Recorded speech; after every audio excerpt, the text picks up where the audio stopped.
स्वागत है एक बार फिर और अब पहली खबर। ठहरिए जो न्यूज फार्म भारत ने अभी संरक्षण से जुड़ी एक ऐसी बड़ी घोषणा की है जो वैश्विक पर्यावरण परिदृश्य को हिला रही है। हम बात कर रहे हैं अपने जंगली जीवन को बचाने के लिए एक विशाल अभूतपूर्व मिशन की, लेकिन यह रहस्य कितना गहरा है। तो दोस्तों कमर कस लीजिए, लेकिन रुकिए क्योंकि कहानी और भी उलझने वाली है। ठीक है जो न्यूज फार्म, आपको इस पर यकीन नहीं होगा कि हमने क्या पता लगाया है। भारत दुनिया के 17 मेगाडाइवर्स देशों में से एक ने अपना national red list roadmap launch किया है और इसे देखे ईकन वर्ल्ड कंजर्वेशन कांग्रेस में पेश किया गया। यह विजन डॉक्यूमेंट हजारों प्रजातियों का आकलन और निगरानी करने का लक्ष्य रखता है। जी हाँ, आपने सही सुना, यह एक बहुत बड़ा कदम है।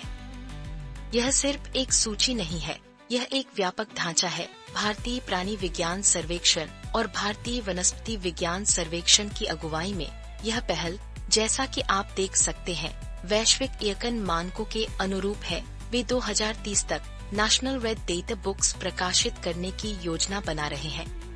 जी हाँ, आपने सही सुना, 2030 तक हमारे पास इस बात के विस्तृत सबूत होंगे कि किन प्रजातियों को तत्काल मदद की आवश्यकता है, और हमारे पास इसके सबूत भी हैं। लेकिन असली खेल तो यह है, यह सिर्फ सूची बनाने के बारे में नहीं है। यह प्रमुख वर्गीकरण विशेषज्ञों, संरक्षण जीव विज्ञानी और नीति निर्माताओं को एक एकीकृत ढांचे के तहत एक साथ लाने का मामला है। भारत अब तक के सबसे व्यापक मल्टीटैक्सा आकलन में से एक का लक्ष्य रख रहा है। यह एक अभूतपूर्व सहयोग है ताकि यह सुनिश्चित किया जा सके कि हर निर्णय मजबूत विज्ञान पर आधारित हो। यह सिर्फ एक राष्ट्रीय जीत नहीं है, यह एक वैश्विक बयान है जो संरक्षण के लिए एक विज्ञानाधारित, न्यायसंगत और जन केंद्रित दृष्टिकोण को दर्शाता है। यह भारत की हम सभी के लिए एक स्थायी भविष्य के प्रति अपनी प्रतिबद्धता को फिर से पुश करता है। तो आपके हिसाब से आगे क्या होगा? क्या यह पहल वास्तव में हमारे ग्रह की जैव विविधता के लिए हालात बदल सकती है? अपने विचार नीचे कमेंट्स में बताइए। दूसरी खबरों में एक हैरान करने वाली घटना अभी हमारे सामने आई है। ठीक है, तो दोस्तों कमर कस लीजिए, क्योंकि भारतीय शेयर बाजार ने अभी एक जबरदस्त उछाल देखी है, जिसने निवेशकों को एक ही दिन में 2 लाख करोड़ रुपए से अमीर बना दिया। लेकिन इस बेतहाशा तेजी के पीछे असली गुप्त शक्ति क्या है? आखिर इसके पीछे का असली मकसद क्या है? और यहीं पर बात दिलचस्प हो जाती है। आधिकारिक तौर पर तो कहानी कुछ और है। यह सब भारत और अमेरिका के बीच एक संभावित व्यापार सौदे के बारे में है। अपनी स्क्रीन पर यह हेडलाइन देखें, जो पीएम मोदी और राष्ट्रपति ट्रंप के बीच अच्छी प्रगति की रिपोर्ट कर रही है, और तो और फर्स्ट 7 अक्टूबर से चुपचाप पैसा लगा रहे हैं। लेकिन रुकिए, अभी और भी बहुत कुछ है। जहां कुछ सेक्टरों में जबरदस्त तेजी आई, जैसे पीएसयू बैंक्स और रियल्टी, वहीं निफ्टी 50 के गेनर्स के लिए स्क्रीन पर इन खास आंकड़ों को देखें। सिप्ला, एसबीआई, मारुति सबसे आगे है, लेकिन मेटल और आईटी वास्तव में नीचे गिरे। यह 2 बाजारों की कहानी है।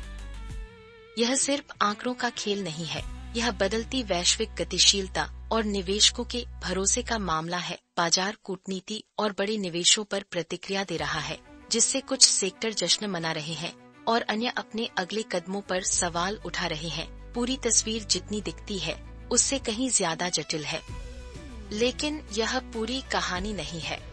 तो जैसा कि हम अंतर्राष्ट्रीय वार्ताओं और बड़े निवेशों से प्रेरित इन अभूतपूर्व लाभों को देखते हैं, तो क्या यह एक जीत है या पूरी तरह से हार? आपके हिसाब से इन बाजार के उतार चढ़ावों के पीछे असली वजह क्या है? अपने विचार नीचे कमेंट्स में बताइए। अविश्वसनीय खोजों के हमारे विषय को जारी रखते हुए अगली खबर तो होश उड़ाने वाली है। ठीक है, आपको इस पर यकीन नहीं होगा। डे 1 का India VS West Indies test एक रोलर कोस्टर जैसी सवारी थी। शानदार चौकों से लेकर चौंकाने वाले विकेट तक भारत की पारी पूरी तरह से रोमांचक थी। लेकिन क्या वे कुछ महत्वपूर्ण खिलाड़ियों को खोने के बाद भी खुद को संभाल पाए? शुरुआत में केएल राहुल शानदार फॉर्म में थे, चौके छक्के जड़ रहे थे, लेकिन असली चौंकाने वाला मोड़ तो अब आया है। वेस्ट इंडीज के स्पिनर जर्मल वॉरिकन ने एक शानदार डिलीवरी के साथ कमाल कर दिया। इस फ्रेम को देखें, टेक्स्ट ओवरले स्पष्ट रूप से दिखाता है वेरिकन्स मैजिक। राहुल गन 38 उन्होंने राहुल को क्रीज से बाहर खींचा, गेंद को तेजी से घुमाया और बूम, विकेट कीपर तेविन इमलाच ने कोई गलती नहीं की। फिर यशस्वी जयसूल मैदान में उतरे और उन्होंने माहौल गर्मा दिया। यह खिलाड़ी सिर्फ 24 साल की उम्र में अपना 7वां टेस्ट शतक जड़ दिया। स्क्रीन पर टेक्स्ट देखें, जयसूल रिकॉर्ड ब्रेकिंग 7 सेंचुरी, यह एक आश्चर्यजनक उपलब्धि है। इस उम्र में ही दिग्गजों को पीछे छोड़ दिया। वेस्ट इंडीज के खिलाफ उनका औसत लगभग 100, वह एक अथक शक्ति है। एक बार जम जाने के बाद गेंदबाजों और ये आंकड़े तो बस चौंकाने वाले हैं। साई सदासन भी पार्टी में शामिल हुए और एक ठोस अर्धशतक जड़ा। जयसूल के साथ 193 रन की ऐतिहासिक साझेदारी का हिस्सा बने। लेकिन रुकिए, क्योंकि कहानी और भी उलझने वाली है। जिस समय सब कुछ आसान लग रहा था, तभी आफत आ गई। हमारा ऑन स्क्रीन टेक्स्ट बताता है सदासन फॉल्स LBW 87 जर्मल वॉरिकन, वही स्पिनर जिसने राहुल को आउट किया था, एक और महत्वपूर्ण विकेट ले गए इस बड़ी साझेदारी को खत्म करते हुए। और इसके परिणाम तो होश उड़ाने वाले हैं। सदासन के आउट होने के बाद कप्तान शुभमन गिल मैदान में उतरे और भारत ने दे 1 का खेल 257 रन पर 2 विकेट के नुकसान पर खत्म किया। अभी भी एक मजबूत स्थिति में है, लेकिन दे 2 पर क्या होगा? क्या भारत एक विशाल स्कोर बना पाएगा या वेस्ट इंडीज इस रोमांचक टेस्ट मैच में वापसी का रास्ता ढूंढ लेगा?